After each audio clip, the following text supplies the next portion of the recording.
प्रतिमा recording studio Sheikhpura.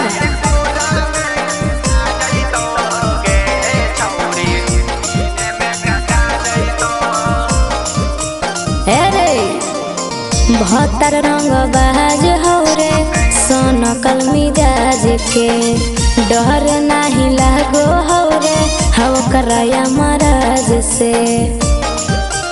हे रे सुन बहत्तर रंग बाज हो रे सोन कल मिजाज के डर नहीं लागो हो रे हव कराया महाराज से।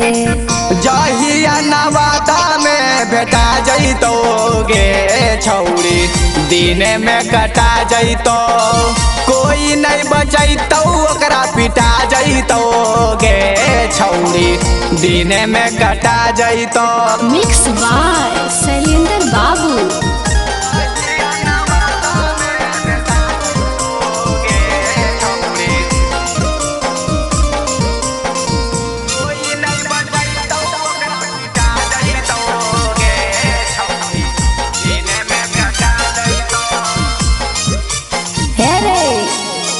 बाहुबली हकोर छौड़ा चल हक शासन रे नामे से डरो है छौड़ा जिला के प्रशासन रे जिला के प्रशासन रे। बाहुबली हकोर छौड़ा चल हक शासन रे नामे से डरो है छौड़ा जिला के प्रशासन रे।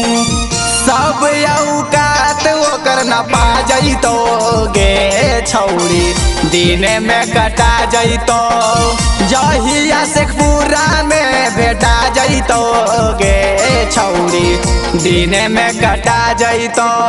माँ प्रतिमा रिकॉर्डिंग स्टूडियो शेखपुरा।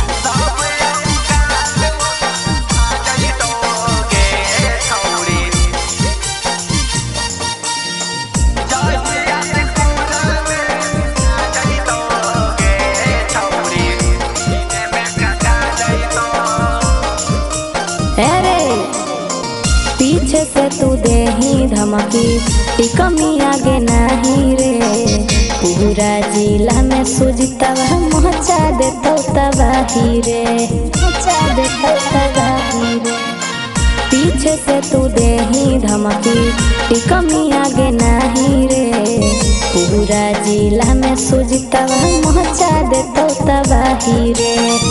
जहिया विपुलवा के भेटा जैतो गे छौरी दिने में कटा जैतो जहिया उगाया में भेटा जैतो गे छौरी दिने में कटा जैतो।